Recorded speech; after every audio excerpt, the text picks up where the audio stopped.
చూస్తున్న తెలుగు ప్రేక్షకులందరికీ, నేను ఇక్కడ ఉండటానికి కారణమైన మా నందమూరి అభిమానులందరికీ నా హృదయపూర్వక నమస్కారాలు.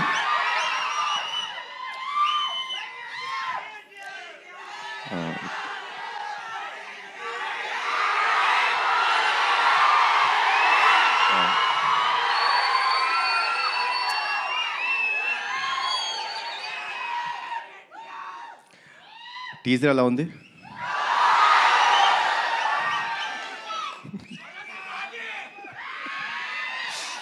Thank you. కర్తవ్యం సినిమా మనందరికీ గుర్తుందండి. నాకు అది అప్పట్లో అమ్మ చేసిన స్టంట్స్ కానీ ఆ ఎమోషన్ కానీ it was like never unforgettable film. So Pradeep కథ చెప్పినప్పుడు అమ్మ క్యారెక్టర్ వైజయంతి అని చెప్తుంటే ఒక కర్తవ్యంలో వైజయంతి క్యారెక్టర్కి కొడుకు పుడితే ఎలా ఉంటుంది, ఏం జరుగుతాయి ఈవెంట్స్ అనేదే ఈ సినిమా. సో చెప్పినప్పుడు ప్రదీప్ ఒకటే అడిగాను, ప్రదీప్ అమ్మ ఒప్పుకుంటారు ఆ సినిమా అని.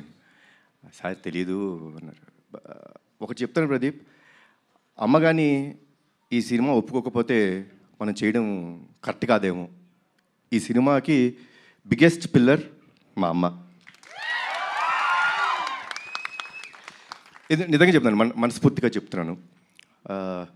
ఈ వయసులో కూడా మీరు ఆ స్టంట్స్ చూసారండి, అద్భుతం.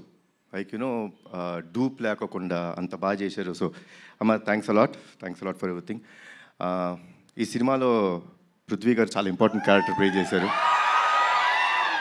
ఆయన ఒకే ఒక విషయం చెప్పేవారండి. షూటింగ్ డే 1 అంటే కథ విన్న తర్వాత డే 1 నుంచి ఒకే ఒక విషయం చెప్పేవారు, కళ్యాణ్ గారు యానిమల్ సినిమా నాకు ఎంత పేరు తెచ్చిందో, హిందీ బెల్ట్లో నార్త్ ఇండియా అంతా నాకు అంత గుర్తింపు తెచ్చిందో, తెలుగులో నాకు ఈ సినిమా అంత గుర్తింపు తెస్తుంది అని చెప్పారు. ఫస్ట్ డే నుంచి లాస్ట్ డే దాకా ఆయన అదే మాట మీద ఉన్నారు.